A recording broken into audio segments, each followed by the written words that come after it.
Hey guys, welcome back to the channel and thank you for tuning in. And today we'll be covering an interesting video that explains when a recession would happen. This video is from Game of Trades on X, so if you're on there, give him a follow. And now let's take a look. In January 2007, the first US bank failure occurred in the lead up to the global financial crisis. By October 2007, 6 major banks had failed. This was the moment where the US stock market made a peak that wouldn't be revisited for 5 years. During this time, between January of 2007 and October of 2007, an indicator called the yield curve did what we call a steepening. This is when the yield curve comes out of an inversion, a phenomenon typically recognized to be an imminent recession signal. You can think of the yield curve inversions that are highlighted here as the conditions that are needed for a recession to occur, and the steepening of the yield curve as the market beginning to price in the fact that a recession is actually occurring. And indeed, between January 2007, when that first bank failure occurred, and October 2007, by the time 6 banks had failed,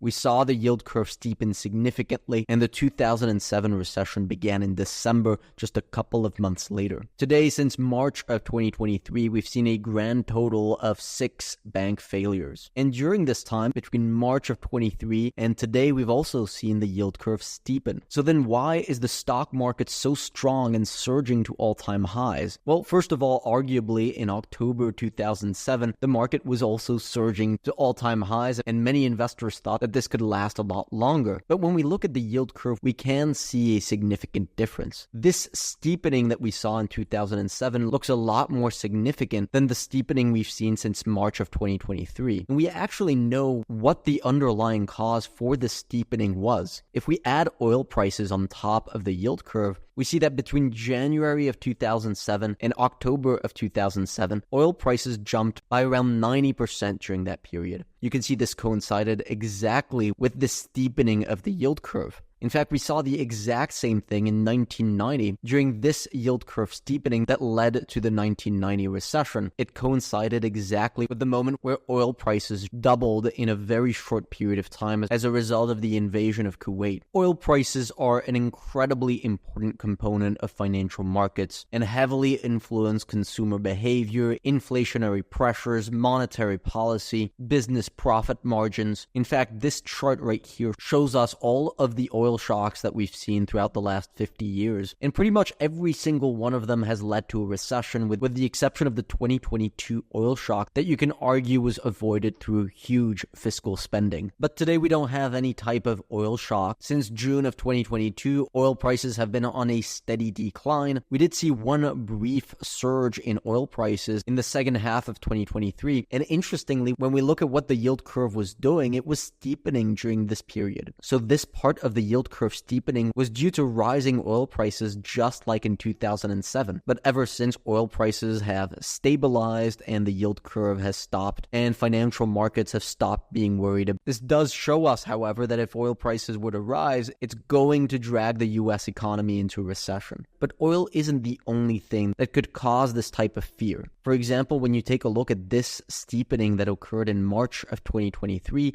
oil prices during this period were actually falling. This was a result of the banking crisis that occurred last year with Silicon Valley Bank failing. The financial stress that would result from multiple banks failing immediately led investors to be concerned about a recession. Luckily, the Federal Reserve stepped in with massive amounts of liquidity here, and those concerns were quickly reversed. We can say this also happened in 2020, right here during the pandemic, when investors were concerned about the financial stress that lockdowns would have on the economy, and so the yield curve steepened, and this time a recession actually did occur. We have one more example a little bit further back of the yield curve steepening in 1998. This was a result of a massive hedge fund failing. Again, it caused many people to be concerned about the widespread effects it would have on the financial system, but the Fed stepped in to save the day by cutting interest rates, which led these concerns to fade away. So from history, we see that rising oil prices, bank failures, pandemics are all things that can cause financial stress and lead investors to become concerned about a recession. Sometimes these concerns are just temporary, and sometimes these concerns actually do end up leading to a recession. Today, when we look at the yield curve, yes, the conditions are in place for a recession to occur, but since October of 2023, there's been no apparent financial stress that is hurting the economy in a way for that recession to occur immediately. Unfortunately, today's market is a lot like a game of musical chairs. And the moment that the yield curve begins to steepen,